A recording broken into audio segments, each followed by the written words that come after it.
Cruzeiro acabou deixando pontos importantes lá em São Januário, não é, Rafa Nobre? Me conta o que houve, porque assim, do que eu conversei com os meninos da nossa redação, né, todo mundo que faz cobertura do Cruzeiro e tudo mais, obviamente eu não pude ver porque eu estava no jogo do Atlético, e aí não tem como, né, você tá transitando, né, mas é que parecia assim um jogo fora da normalidade, foi isso? Sim, acho que a definição é boa, eu acho, se a gente for partir para esse caminho. Boa noite para você, pro Lelhão, pro Seabra também.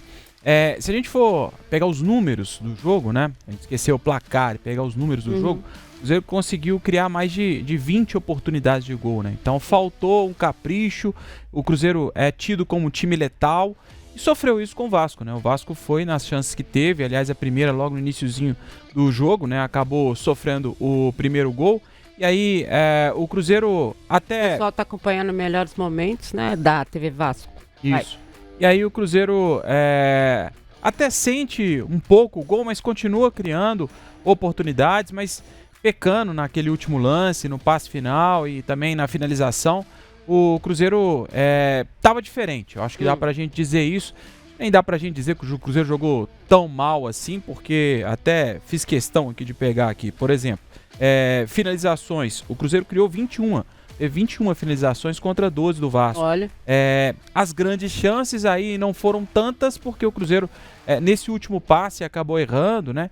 Acabou se precipitando e aí o fato de estar atrás do placar, né? O Cruzeiro que vinha de duas viradas aí em sequência, né? Bahia e Red Bull Bragantino, ele acaba, esse momento de correr atrás do resultado acaba gerando uma certa ansiedade. Eu acho que isso pesa muito também, né? O fato do time ter que correr atrás, acaba não tendo a calma para poder finalizar, a calma para poder encontrar a melhor opção para o passe. Acho que o Jardim, ele também sente isso, tanto que ele faz mexidas diferentes também, né? Ele consegue mexer antes dos 25 e mais de uma vez até. Então ele mexeu antes do 20. Antes Gente, então foi fora da curva mesmo. Pois é. Então assim, foi um Cruzeiro bem diferente do que a gente acostumou a ver, não pela entrega, não pela determinação em campo, mas muito mais pela eficácia, né? O Cruzeiro que foi muito eficaz e sendo prejudicado, vamos dizer assim, por dois erros individuais, né? De dois caras. Eu acho que isso é um bom recorte também para entender o que foi esse Cruzeiro diferente do sábado, né? O Kaique, que defensivamente é a melhor valia dele, ele erra no primeiro momento, tenta antecipar e perde o tempo da bola. Depois o Jonathan Jesus também tenta para sair para a cobertura e não consegue antecipar a cabeçada que resulta no primeiro gol.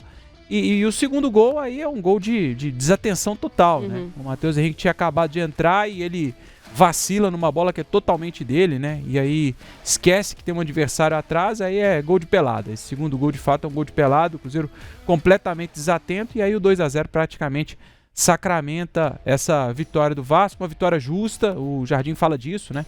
Da justiça da vitória, e que põe fim a uma série de mais de 5 meses do Cruzeiro como visitante. Não por acaso o Cruzeiro é o terceiro melhor visitante do Campeonato Brasileiro. Derruba aí essa longa série invicta do Cruzeiro, eram 12 jogos, né? O Cruzeiro jogando longe de Belo Horizonte e mantendo aí, tinha até então 8 vitórias e 4 empates, e aí somando também outras competições, né? Copa do Brasil também. Então o Cruzeiro acaba sendo derrotado de uma forma justa para um adversário que está numa crescente também. Daniel Seabra foi o comentarista do jogo, Dani. Eu vi muita gente falando de alguns jogadores especificamente que não tiveram bem no jogo. O Matheus Henrique, eu vi muitas críticas ao Matheus Henrique, está voltando de contusão e tudo mais. Também ouvi críticas ao lateral, o Kaique, e ao Jonathan Jesus. Teve alguma coisa específica, assim, ou não é nada disso, ou não funcionou porque não funcionou? Não, primeiro é preciso pontuar que oscilações são naturais, né? Claro. Não é nada de outro planeta, nossa, o Cruzeiro perdeu pro Vasco, então Tem nada Acabou, de então. Está dentro do contexto. Né? O Cruzeiro deu uma falta de sorte por um lado e uma sorte por outro. Uma sorte que a turma lá de baixo toda perdeu, mas que o Flamengo ganhou, né? Então o Flamengo também deu uma avançada aí. Mas é normal, é natural, essa oscilação faz parte. O time não vai manter o tempo inteiro lá em cima e tal. Agora o Cruzeiro não foi bem. Sábado o Cruzeiro não foi bom. A impressão, até falei na jornada, a impressão que me passou em alguns momentos, em determinados jogadores, é que falou-se tanto do Flamengo durante a semana, de cartão, de não sei o que a turma tava com a cabeça lá no Flamengo. Então, assim, é um Cruzeiro diferente do que a gente tem visto. A gente tem visto um Cruzeiro com a marcação alta, focado em cima, buscando, tomando bola, tentando. E não foi o que a gente viu no sábado. Algumas peças que são sempre muito importantes não conseguiram jogar bem.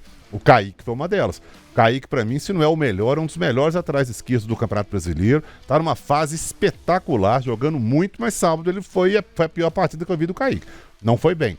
O Caio Jorge, mesma coisa. Agora a bola precisa chegar no Caio Jorge também, não chegou com qualidade. O Matheus Pereira até tentou muita coisa, ele até foi bem no jogo. Não acho que o Matheus Pereira foi mal, não. O Jonathan Jesus falhou no primeiro gol do Vasco? Falhou. Poderia ter marcado um pouco mais próximo, poderia ter sido mais firme, ele perdeu o tempo da bola. E no caso do Matheus Henrique, ele entrou em outra rotação, né? Ele entrou meio distraído, a primeira bola para ele perdeu, sofreu o segundo gol, o Cruzeiro. E ali a coisa desandou mesmo, né? Se tinha alguma chance de empatar, naquele momento ali com 2-0, jogando da forma como estava. Agora, eu acho que o trabalho do Fernando Diniz no Vasco vem surtindo efeito, a gente está falando isso aqui sempre. O Vasco está realmente, como o Rafa disse, numa crescente. Então o Cruzeiro pegou um adversário que vem subindo. O Cruzeiro era favorito? Sim, continuo achando que o Cruzeiro era favorito a ganhar esse jogo. Agora, nada fora da curva, nada de anormal, nada de outro planeta, faz parte do contexto. Acho que não altera em nada a programação do Cruzeiro para os próximos jogos, principalmente para isso. Agora sim, né? O jogo contra o Flamengo, né? Aliás, todo mundo só fala de Flamengo, daqui a pouco a gente vai ver na entrevista do Leonardo Jardim, o Reginaldo Ramos. Cadê os likes, hein, gente? youtube.com/otempo, youtube.com/otempo esportes. O Reginaldo Ramos está dizendo: Jonathan Jesus e Kaique falharam muito. O Venâncio Milhouzi está dizendo: são jogadores que têm crédito, eles, né? Porém, o Cruzeiro como um todo precisa ter mais atenção. Já é o terceiro jogo que sai perdendo, tem que melhorar isso.